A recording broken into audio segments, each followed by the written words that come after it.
ایک بہت بڑا گناہ بدنگاہی کا گناہ ہے. آپ کو پتہ ہے ہمارے ملک کے اندر بدکاری، زنا اور بے حیائی کی شرح کتنی بڑھتی جا رہی ہے، کس قدر بڑھتی جا رہی ہے. وہ لوگ جو نکاح کر لیتے ہیں وہ بھی اپنی نگاہوں کو، میں اکثر کہتا ہوں، حضور نے فرمایا نکاح آدھا ایمان ہے. جس نے نکاح کر لیا اس کا ایمان مکمل ہو گیا. تو جو نکاح کے بعد بھی باز نہ آیا، میں اس کو بے ایمان نہیں کہتا، لیکن نبی پاک نے فرمایا جو نکاح کر لے اس کا ایمان، بولیے ایمان محفوظ ہو گیا، اس کا ایمان، سارے بولیے ایمان. اور جو پھر بھی باز نہ آئے، حضور کہہ رہے ایمان مکمل ہو گیا. اور جو نہ باز آیا کیا فتویٰ دیا جائے حدیث کی روشنی میں؟ میرے نبی پاک کی بارگاہ میں عورتیں آئیں توبہ کرنے، بیعت کرنے، مسلمان ہونے.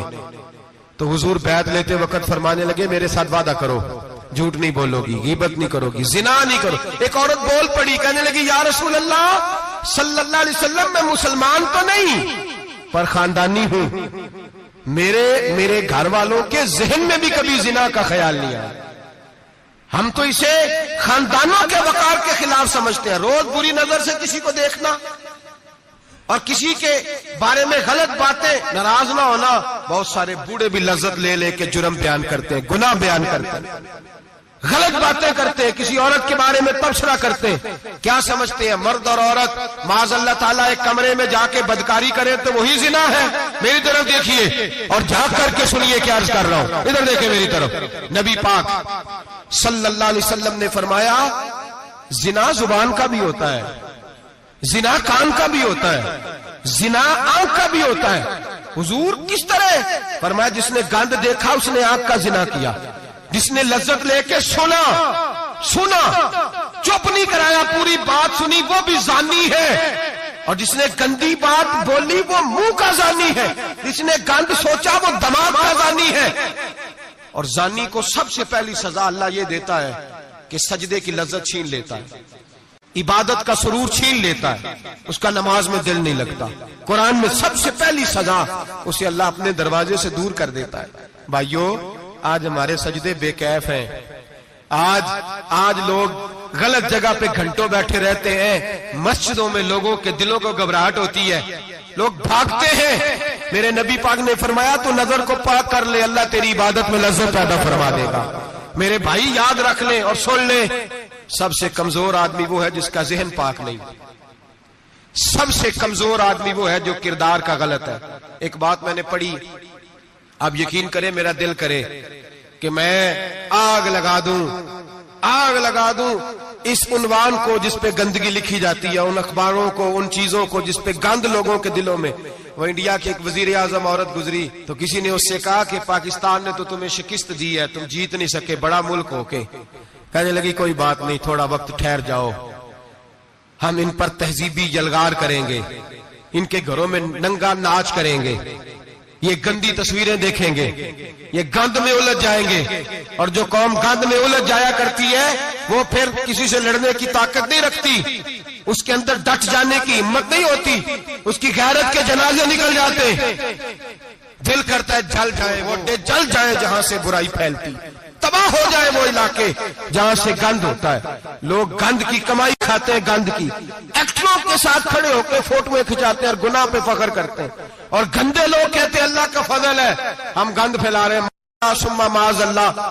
لوگ گناہ پہ فخر کرتے ہیں چوکوں چوراہوں میں. محمد بن قاسم آئے ہندوستان پہ راجہ دہر کے مقابلے میں، نوجوان میری طرف دیکھیں اور صحیح ہو کے بیٹھے، خاصے صحیح ہو کے بیٹھے، تقریر نہیں کر رہا، جذبات کا، میرے جذبات سنیں، دل کے پھپولے جل رہے ہیں سینے کے داغ سے. اللہ کی قسم روح کی گہرائی سے بات کر رہا ہوں، وہ بات کر رہا ہوں جو سینہ کہہ رہا ہے کہ پھٹ جائے اور کہنا نہ پڑے. قرآن و حدیث پڑھتے ہیں اور پھر اپنا حال دیکھتے ہیں تو لگتا یہ ہے کہ عذاب قریب آ گیا ہے، لگتا ہے زمین پھٹنے والی ہے، آسمان گرنے والا، لگتا ہے قریب آ گیا سارا کچھ. سمجھے کیا عرض کر یہ بات اگر آپ سمجھ گئے تو قیمت وصول ہو گئی. اس کو سمجھ گئے تو سمجھ لیں آپ کے مزاج کے اندر اللہ نے تبدیلی پیدا کر دی. محمد بن قاسم 18 سال کا جوان، ایک عورت کی عزت پر راجہ دہر ہندو نے حملہ کیا، محمد بن قاسم بچانے آئے.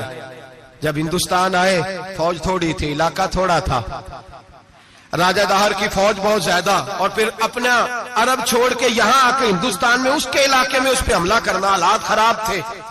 محمد بن قاسم پریشان ہے۔ ایک بزرگ نے دیکھا، کہنے لگے پریشان کیوں ہو؟ کہنے لگا سوچتا ہوں علاقہ بھی اس کا، فوج بھی اس کی، میرے فوجیوں کو تو رستوں کا بھی نہیں پتا، کیسے جنگ کریں گے، کدھر سے آئیں گے، اور پھر ہمیں زبان بھی نہیں آتی، کیسے کام ہوگا، ڈر رہا ہوں۔ 2-4 دن گزرے تو محمد بن قاسم اشاش بشاش ہو گئے۔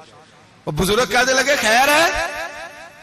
بڑے مطمئن ہو گئے ہو؟ کہنے لگے بس راجہ دہر ہم سے مقابلہ نہیں کر سکتا، راجہ دہر ہمارے مقابلے میں کھڑا نہیں ہو سکتا، وہ گرا کے گرا، وہ لڑکھڑایا کے لڑکھڑایا، ریزہ ریزہ ہو جائے گا۔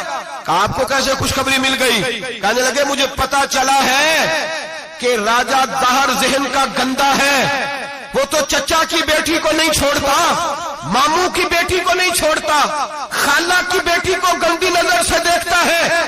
جس کا ذہن گندا ہوتا ہے وہ کسی کا مقابلہ نہیں کر سکتا، ہمیں فتح ہوگی، فتح، وہ گرے گا۔ وہ بزرگ کہتے ہیں میں سمجھ گیا کہ واقعی سے فتح ہوگی۔ آج کشمیر کیوں آزاد نہیں ہو رہا، فلسطین میں آگ کیوں لگی ہوئی ہے؟ مسلمان جب تک ذہن کا گندا ہے کمزور ہے، جب تک ذہن کا ناپاک ہے کمزور ہے۔